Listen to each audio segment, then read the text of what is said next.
And the most dangerous phenomenon in global politics today are hungry people.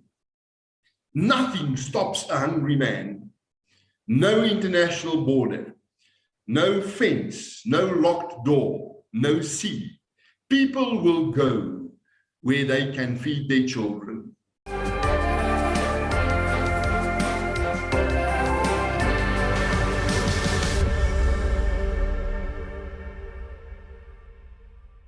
What role does agriculture play in South Africa's economy and its society more broadly? And how can we grow and sustain this critical industry? Well, joining me to discuss is Dr. Theo de Jager. He is with the Southern African Agricultural Initiative. Theo de Jager, welcome to the Solutions podcast. Thank you very much, David. It's really a privilege to have this discussion with you and your viewers. So Theo, could you tell us, how did you get involved in farming? What drew you to the profession of farming? I knew that I wanted to be a farmer since I can remember. It's all I wanted to do. So my dad was not that reluctant to send me to an agricultural school at first, but after a year in high school, he took me out and he said to me, to be a farmer, you need a farm. And you don't just buy a farm, you inherit one or you will never have one, and you're not going to inherit one. So he advised me rather to study agriculture and then become an extension officer and assist farmers on their farms, and to make it my life's mission to one day buy a farm when I retire and make my dreams come true. But I had my break a little earlier when I got a job as a farm manager at the age of, 35. Before that, I was a negotiator with trade unions on behalf of mines, and this farm had more than 800 workers. So the challenge on the farm was managing the labor force. And then 3 years later, I bought the farm next door on an auction, and I was allowed to be a member of the Farmers Association because now I was a landowner. And only a month after I bought my own farm, I was elected chairman of the local Farmers Association. And another 2 weeks later, the very first land claims struck in Limpopo. Nobody knew how to manage it. We didn't even know what it was all about. And it became my job to try to sort out the land claims. And then it became my job in the District Agricultural Union. And then in Agri Limpopo, I later became the president of Agri Limpopo, and then it became my job to manage land reform and agricultural development in Agri South Africa, until I became the vice president of Agri South Africa, and they nominated me to the SACAU, the Southern African Confederation of Agricultural Unions, where smallholder farmer development is pretty much on top of the agenda. And then I became the president of the Pan-African Farmers Organization in 2014 until 2017. And in 2017, I became the president of the World Farmers Organization until 2 months ago. So I did not skip a step.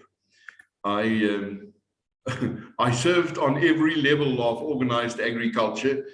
And now, in hindsight, I can say the biggest joy was at local level, was there where farmers put their fingers in the soil at farm level. Yeah, and a big theme of this podcast is going local, looking at what individuals and communities are doing at the bottom to fix some of the intractable problems in South Africa. So I'm really interested to talk with you more about some of those themes. But now tell us more about the Southern African Agricultural Initiative. You're the executive chairman there. What is its objectives and what work are you doing with Saai? The story of Saai really started in 2012 when the United Nations in the Food and Agriculture Organization in Rome identified urbanization of one of the major forces changing the face of the world. And the question was, what can one do about it? Should one try to do anything about it? So in 2014, they called the year for family farming, saying that it is really only your smaller and medium scale farmers who can create and maintain a rural alternative to city life. But a year was not enough.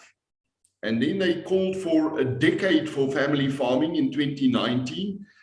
And at the launch of this decade, they said that all over the world, big farmers are growing bigger and bigger. Smaller farmers are dropping out of the industry.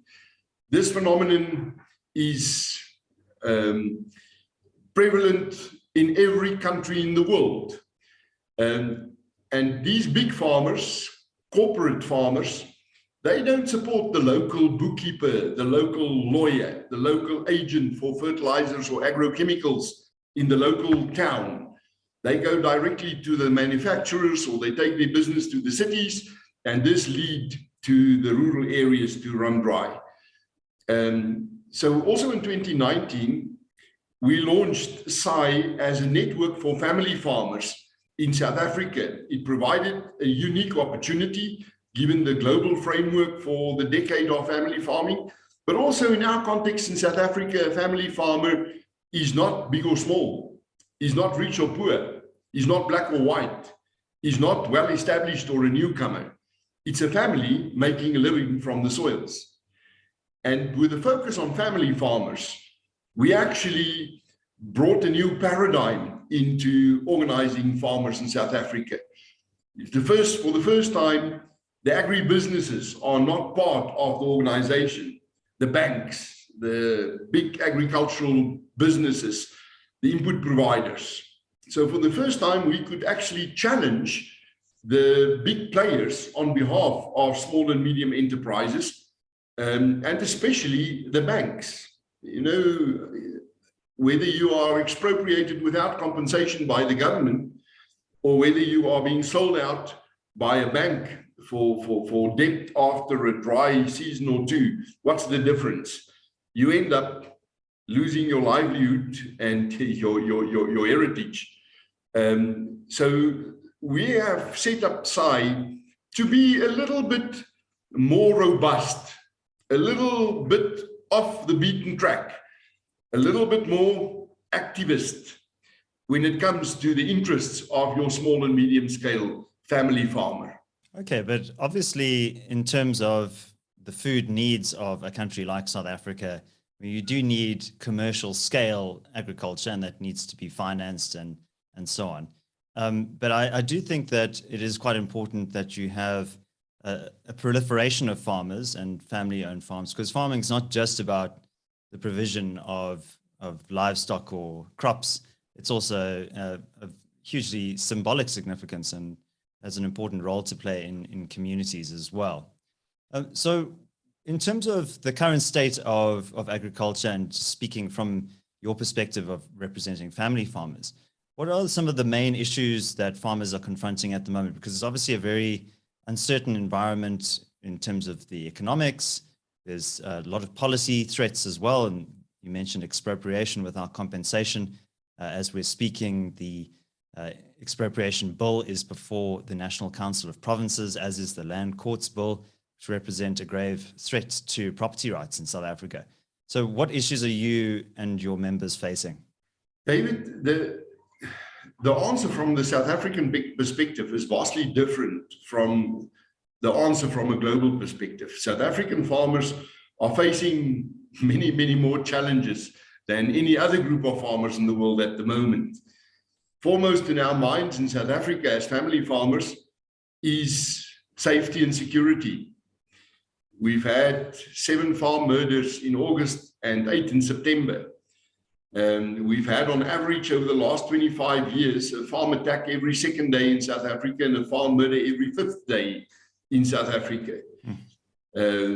Stock theft, the theft of crops, of diesel, of copper is rife. And we are far from the towns, we are far from the police stations. Farmers are actually pretty much delivered to their own initiatives to safeguard their environment, their neighbors, themselves, their families. And this is really on top of the agenda at every farmers organization, no matter at which level in South Africa. But this goes hand in hand with expropriation without compensation and property rights. You know, there's this narrative that the land in South Africa had been stolen and that it needs to be taken back. And this is where the drive for expropriation without compensation is rooted in. Now, a farm is a business, no matter what the scale of the farm is. Even the smallest farmer in South Africa is running a business, a land-based enterprise. And like any other business, and even more so, you need proper investment in order to maintain it and also to grow. Now, I'm in the fruit business. On my farm, I farm macadamias, avocados, lychees, and timber. The macadamia trees which my workers are planting today will only be harvested in 2029. But the timber they've planted last month will only be harvested in 2038. Now, why would you go about this kind of investment, borrow a lot of money from the banks and put the trees in the ground if you're not certain that you'll be around to harvest it and to reap the benefits of it? Capital is as shy as a deer, and when you scare it, it runs. Now, there is no more important investor on farmland than the farmer himself. And the uncertainty has really put a lot of blocks around our ankles and hampered our competitiveness. Now, if you go to the global scale, it's important to note that every farmer is today in competition with the best other farmers in the world. And foodstuffs and fiber is flowing across borders every day as if they do not exist. And we have seen it with the Ukrainian war. All of a sudden, nearly 30% of the staple foods in the world, the grains, could no longer be moved. And a number of countries fell into shortages, especially the Arab-speaking world. This is why an official delegation from Saudi Arabia has been in the country for the last 3 days. They are looking for alternatives because many countries do not produce everything they need to consume. Food security no longer means that any country needs to produce everything they consume. The modern definition for food security would rather be that a country should produce enough of that in which it has a competitive advantage so that it can exchange from the food basket for that in which it does not have a competitive advantage. And why from the food basket? Because there are countries such as Japan, who is not that competitive in primary production, but they make the most wonderful technology, and they exchange from the technology basket for food. You see, when there are shortages, countries tend to close their borders. It happened recently in Malaysia and in India. These countries say, let's rather feed our own population and then see what is left. So during times of food shortages, you need to have a food basket from which you can exchange that stuffs in which you do not have a competitive advantage in growing them yourself. So this competitiveness is foremost in the minds of farmers globally. We are competing with each other. In competing, I mean, the challenge is about putting the preferred product on the shelves of shops.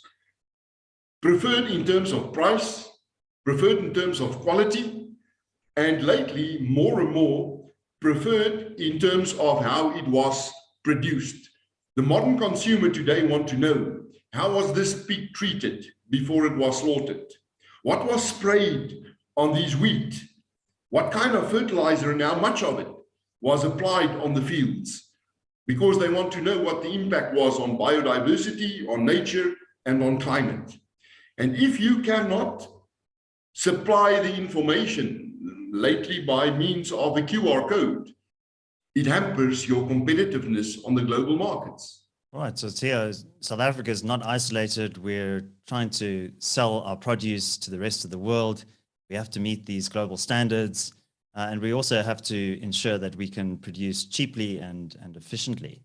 But now let's zoom in on some of these policy risks, because I want to unpack the risk of expropriation. So the expropriation bill lists a number of open-ended circumstances in which null compensation may be paid. Well, you can't pay nothing, but null compensation may apply to an expropriation event. And this kind of goes against the kind of general principles that of eminent domain, that if the state does have to expropriate for whatever reason, then that is recognized as an unusual circumstance and an injustice to the property owner. So this kind of wipes that away and applies to unused land, for example, land held for speculative purposes. That seems to be a grave threat to the agricultural sector and could undermine security of tenure for farmers in this country. Oh, yes. Let's see where this notion came from, expropriation without compensation. As I said, it's rooted in the narrative that the land was stolen and that there's this promise by politicians that we will take it back and give it to you. So when you pay for land and land reform, it does not give you that feeling of having taken it back to redistribute it. Now in South Africa, we have 3 channels of land reform, a 3-tiered land reform system. And the first tier is land claims or restitution, which is governed by the Restitution Act of 1996. And this is all about those families and communities who lost land because of apartheid and who were forcefully moved from land because of political reasons. And they could claim this land back before the 31st of December 1998. So it's a rights-driven process. But then there's also the redistribution process. It used to be called LRAD, the Land Redistribution and Agricultural Development Program. And then it changed to the PLUS program, the Proactive Land Acquisition Strategy. This is about Black families who are serious about farming and who want to enter into the sector. As commercial farmers, we prefer the second tier because here you work with individuals who really have the ambition to become commercial farmers. In restitution, you mostly work with communities. Now, I can tell you it's difficult enough for a father and his son to farm together. What to say, a whole community where people do not even know each other and everyone has an expectation of kind of being part of the profit of this enterprise. The third tier is about security of tenure. And this is where somebody who lives on a farm cannot be moved from that farm. They also establish their own livelihood and very often in competition with the farmer himself, especially in the livestock industries. You can imagine if you farm with stud cattle and you pay 2 million rand for a bull, but there's another guy's bull on the same farm, which is from a different breed, and now you struggle to keep him away from your cows. The tension it causes on farms. It was not a well thought through act, and it has really had devastating effects, not only on farms, but also on accommodation of farms. Many farmers would just destroy the accommodation they have on their farms in fear of somebody moving in there, and then it's hard to get rid of them.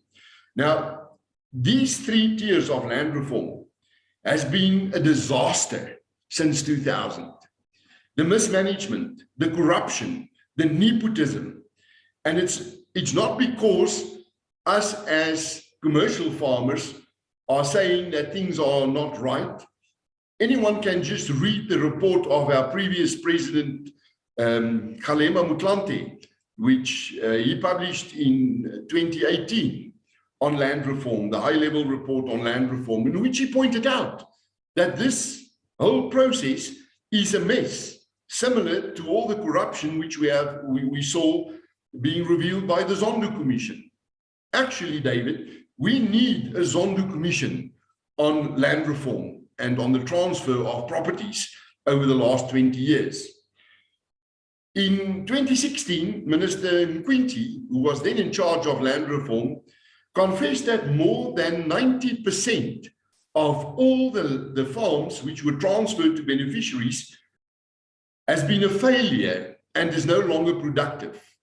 Now, I still want to see the remaining 10%. The fact is that it did not work, not because the willing seller principle failed us, on which the drive for expropriation without compensation is based. Land reform is a mess because of an utterly incompetent and corrupt buyer. And if you understand that, it is crystal clear that what we really need is a total revamp of the structures in government who should manage land reform.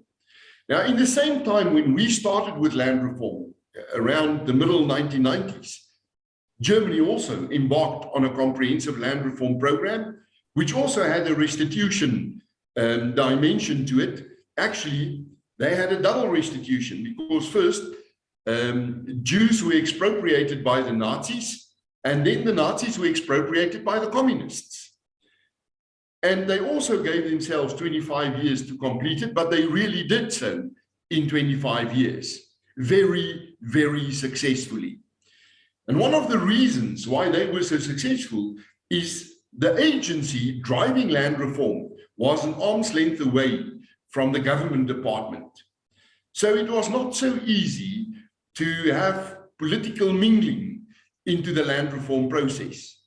Now, there are 64 countries in the world which managed a land reform program over the last 70 years. 17 of them also had a restitution program, and 11 of them claimed to have been successful. If you look at those 11 countries, they had four things in common. First, they were free from corruption and nepotism. It did not play a role. Secondly, they managed the transfer of land and the development of farmers as two sides of the same coin. Thirdly, they had broad national buy-in, both from the beneficiaries and from the landowner class. Everybody agreed on what should be done and how it should be done. So there was national ownership of this process without having winners and losers. And then fourthly, and most importantly, they all had a special financing mechanism, patient, sympathetic capital to bring newcomers into the industry and to help them to get on their feet. Now, South Africa doesn't have any one of those four. So our chances right from the start of having a successful land reform program was rather slim. But then, of course, we are not isolated, as you said.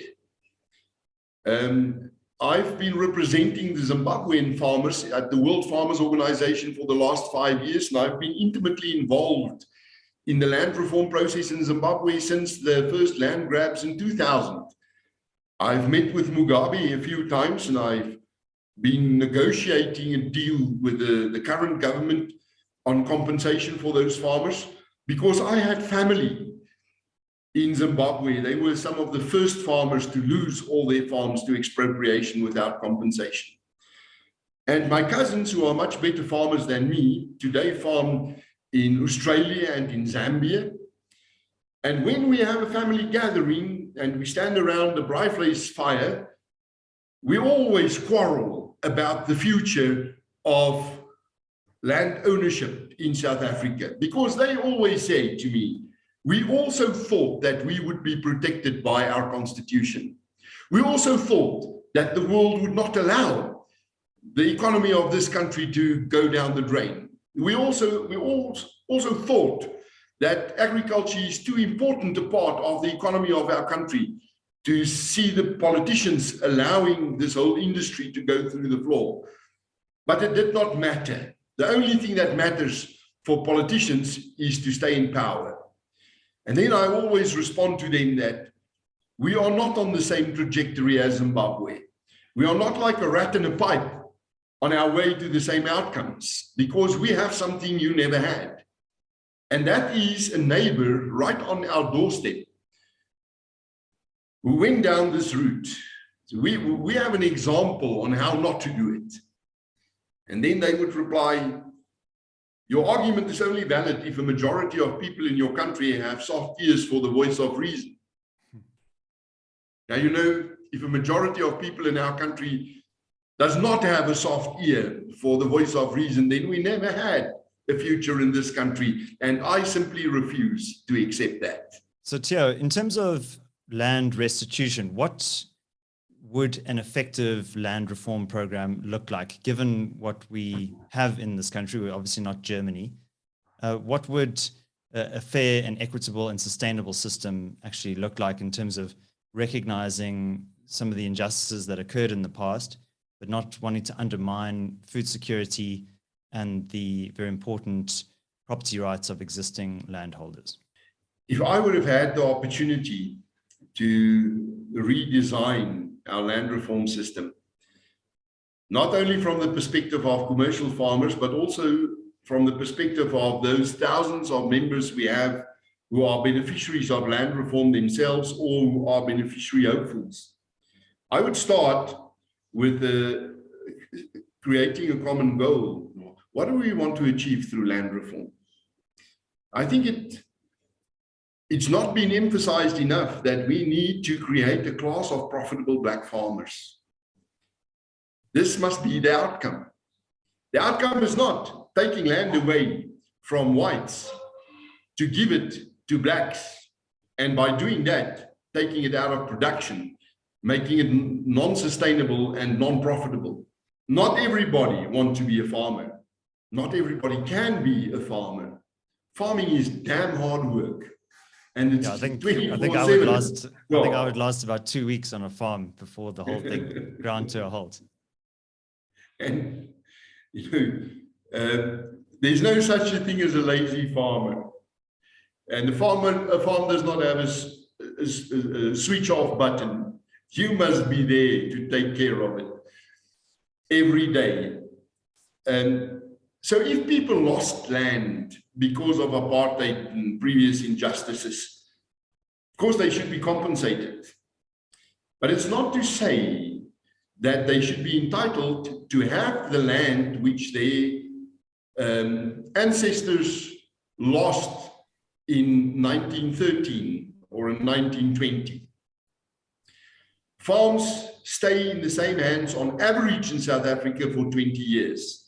Roughly 5% of all farms exchange hands per annum.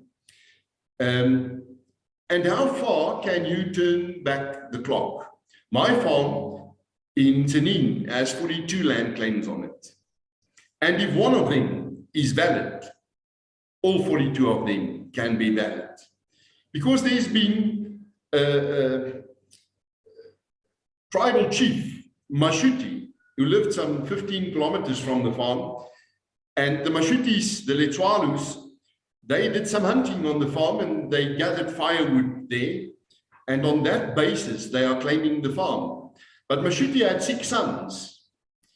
And all 6 of them have waged wars against the other 5 brothers. Today, they do not really like each other.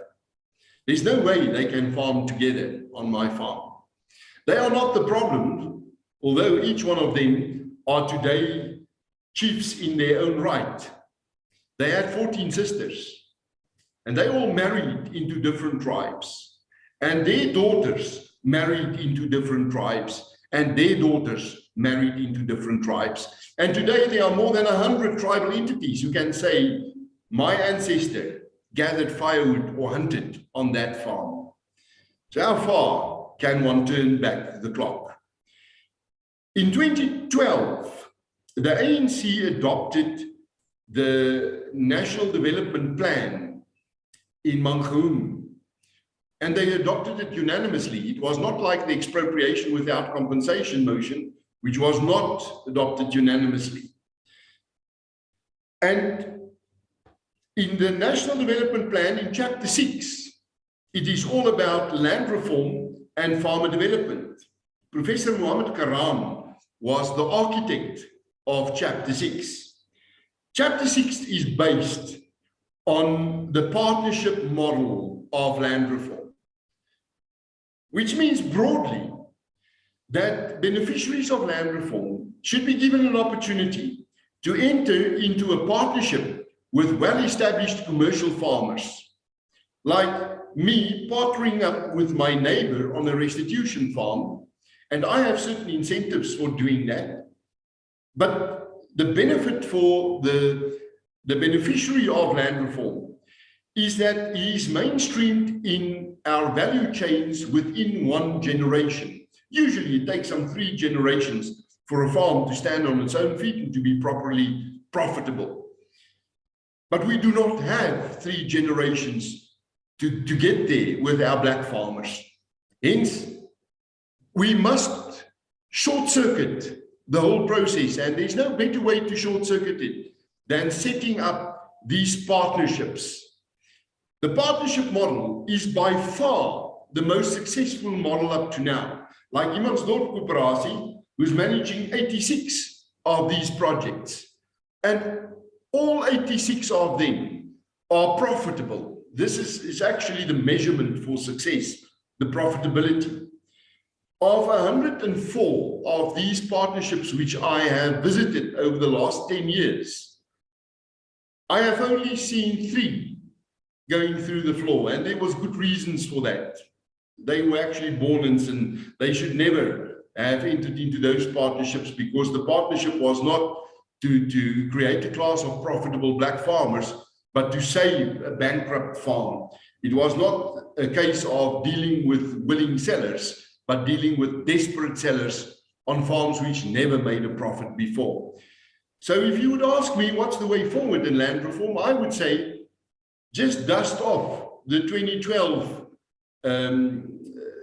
National Development Plan model, the so-called Quran plan, the partnership model of land reform, and roll it out all over the country. The reason why it's not been done is that the department never budgeted for it, and the officials in the department did not favor this model because they are way too radical for that. They want expropriation without compensation. All right, well, let's move on from this topic of expropriation. And I see that Saai has been one of the signatories to a new initiative that's been started in the Western Cape by a variety of actors, the Western Cape Devolution Working Group, which is seeking to explore ways to devolve power away from Pretoria and empower the province of the Western Cape to be more autonomous. And that's a big theme of this show as well, as political federalism, decentralization, and subsidiarity. Why did Saai join this working group, and what are you hoping to achieve? You know, Saai stands for the interest of family farmers. We do not stand for an idea of federalism or of devolution. We must follow the hearts of our members. And in the Western Cape, our members came out quite clear. They said, we still have a functional government in this province. Dysfunctionalities here are mostly attributed to central government. We have a problem with policing in the Western Cape, but it's because we cannot appoint our own senior police officers. They are being forced onto us.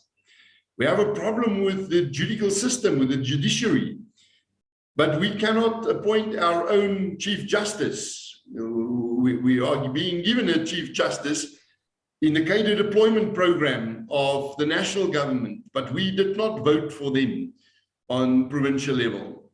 So we need to create an environment in which we can make our own choices and where we can appoint people in whom we trust. And we are chasing efficiencies. So we want more power on a provincial level. And this is from that angle that we have joined. It's pressure from our own members, the family farmers in the Western Cape. But now there's a different angle to devolution of power and to federalism. That's the food angle. And Saai brought the voice of the farmers into this debate. We've just had a brief discussion now on the modern definitions of food security.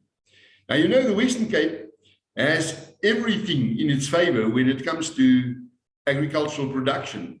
It's the biggest exporter of fruit and wine in our country. They have the pivot of our dairy industry in the Southern Cape on the Garden Route.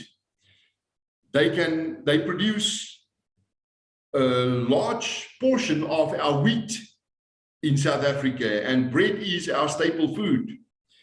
So they outperform all the other provinces in most of the commodities.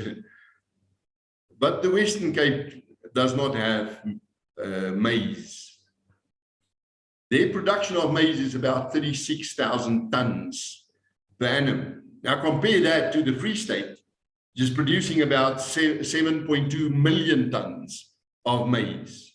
And maize is very much at the center of livestock production too. You cannot farm chicken, pork, mutton, dairy, beef without access to maize.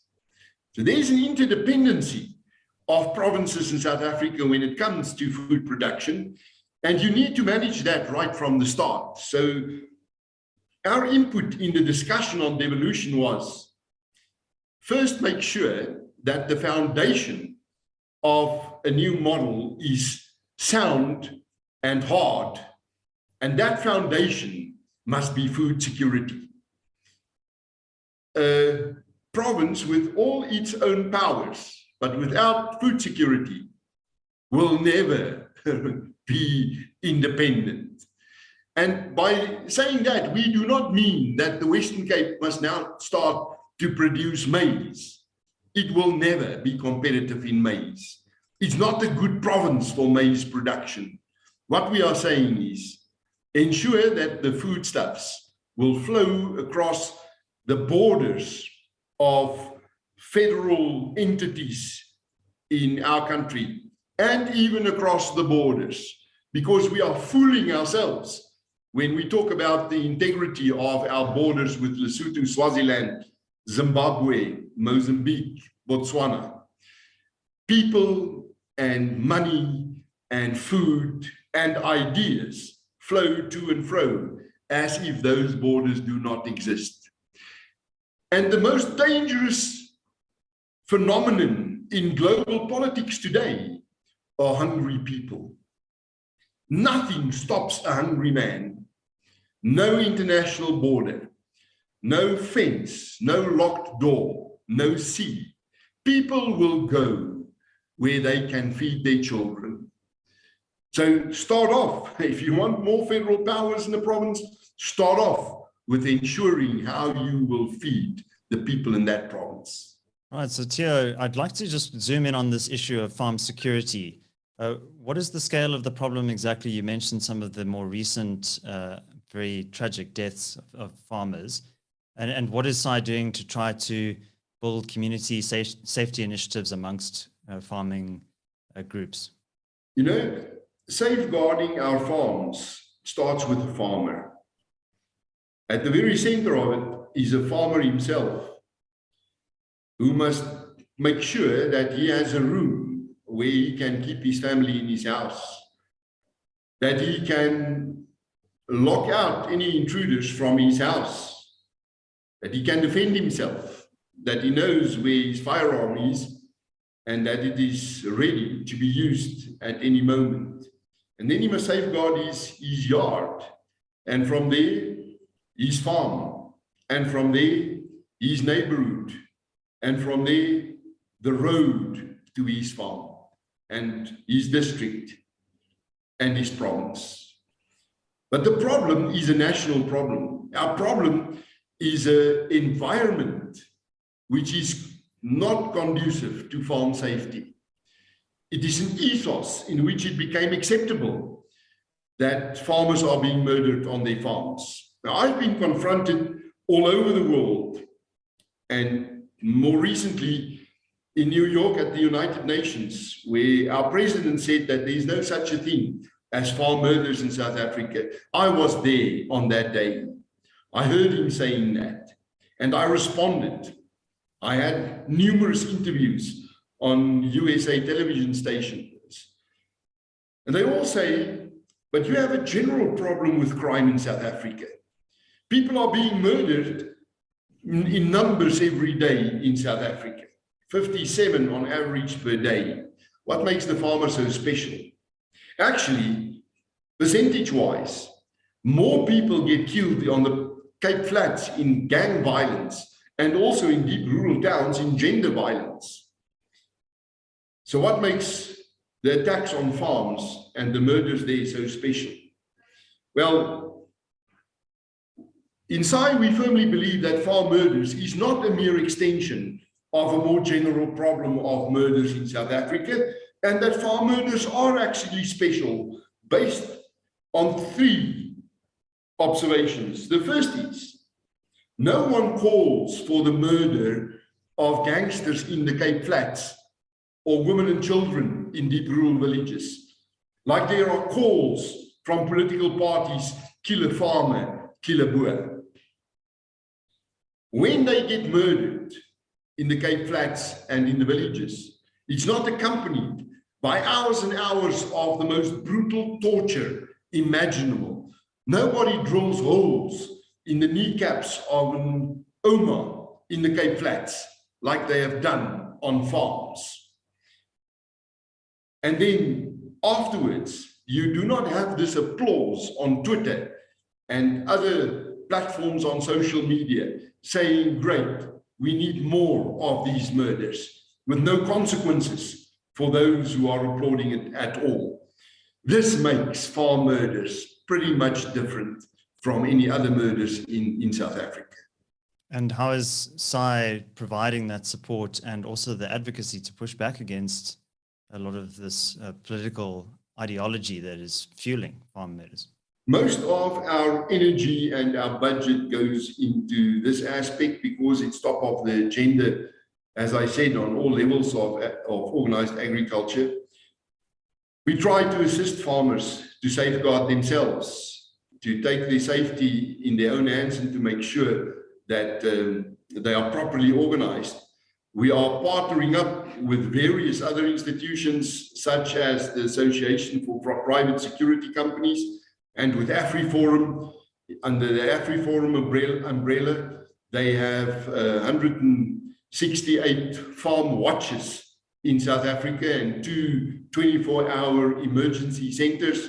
We have an app where in real time we follow what's happening in a farm attack or a farm murder the moment that anyone in that area gets a notification about it.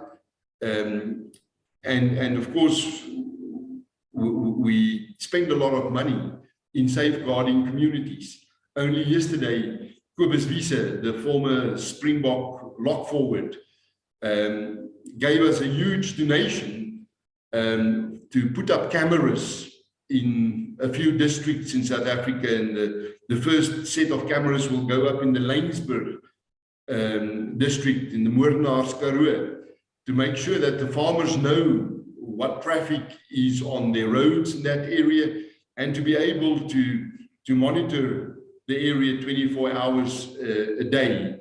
We will also be paying for the first few months of the monitoring function.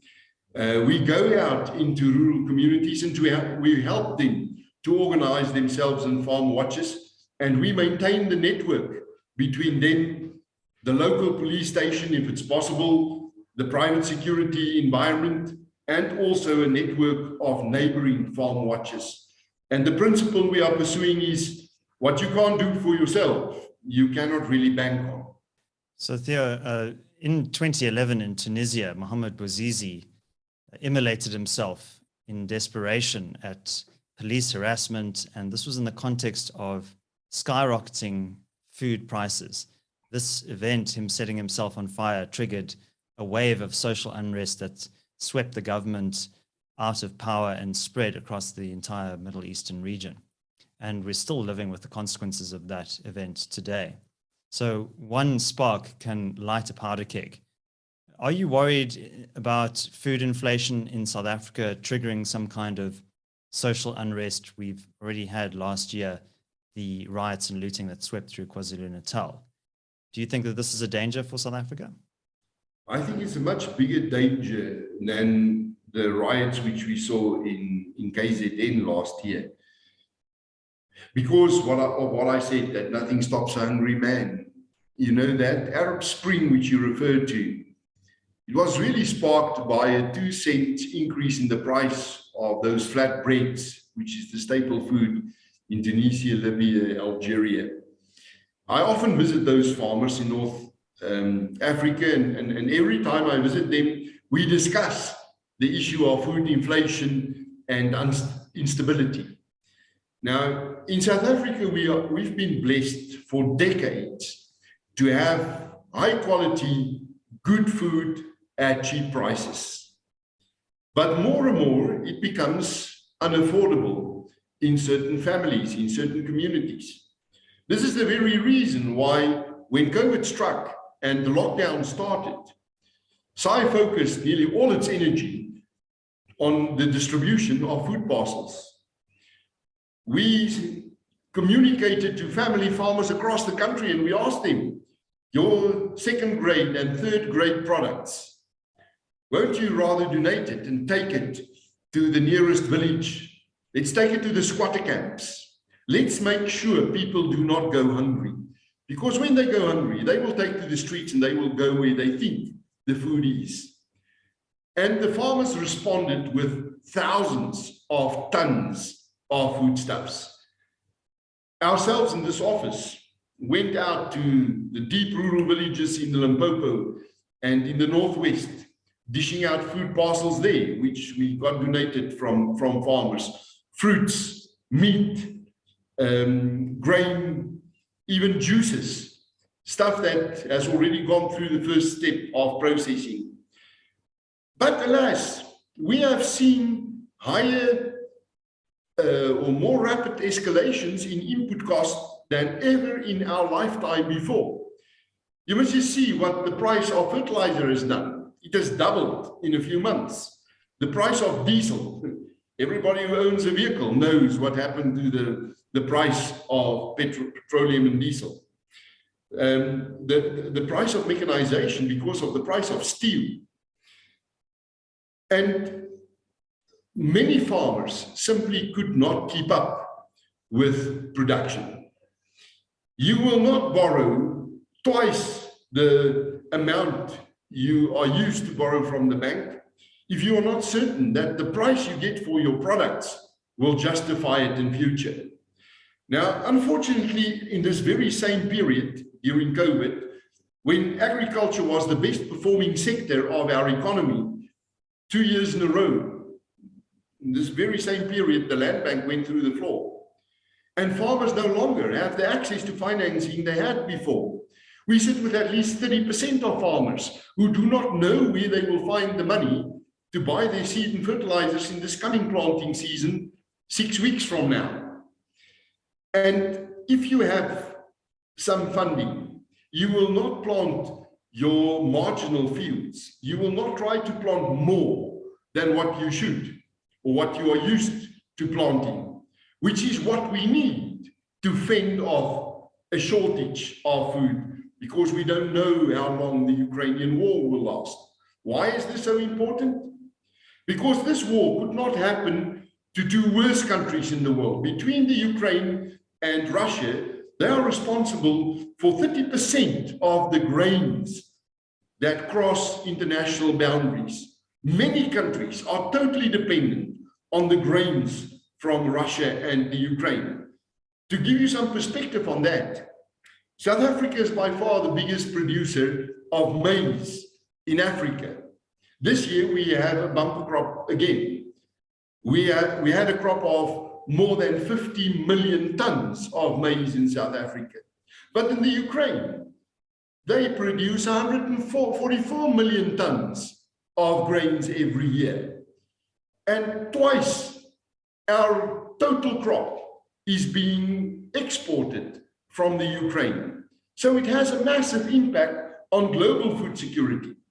And the moment that there are shortages, people start to move around. Then you have refugees, people crossing the Mediterranean to get to Europe, people running across borders from Zimbabwe to South Africa and from Mozambique to South Africa because they believe they can feed their children here. And a lot of this really starts with the availability and the affordability of food. There's only one solution: nurture your farmers. No farmers, no food. No matter how many factories you have, no matter how many pack houses you have, it all starts on a farm where the primary production is taking place. Yeah, and Theo, just to bring this conversation to a close, if I think about the lunch that I'm going to have today, it's probably going to be a steak from the freezer that is vacuum sealed and a ripe and ready to eat avocado. And it's easy to take that for granted, that comes from the store, but where does the store get those beautiful foods? It's from farmers such as yourself and the other farmers that you represent. So just as a closing word, what would you say to ordinary South Africans who aren't farmers to instill in them an appreciation for the critical role that farming plays in our society? If a fairy would land on my shoulder and give me one wish for the relationship between the consumers and the farmers, I would wish that every woman who walks into the chain store stand in front of the shelves, choosing what fruits, what vegetables, what meat family will have for dinner tonight, will spare a thought for the world behind the shelves in the shops. The world where people put their fingers in the soil to produce that food. A world in which there are no quick fixes. A world in which that which you eat today has been planted 6 months ago so that it can be fresh on your plate. And a world in which the people doing it, although farming is the oldest profession and still the biggest profession in the world, every year there are fewer and fewer people who choose that as a career because of the risks associated with that. And then, tonight when she dish up this food, speak to her children. Ask the brightest young minds in our nation, won't you consider a career on a farm? Theo de Jager, thank you very much for joining me on the Solutions podcast. It was such a privilege. Thank you for involving us on your platform. If you enjoyed this conversation and you're watching on YouTube, please do give this video a like and subscribe to the channel if you haven't done so already. Also, leave your thoughts down in the comment section. And if you're listening on audio, please do subscribe on your preferred podcast platform as well. My name is David Ansara. This is the Solutions Podcast. Until next time, take care.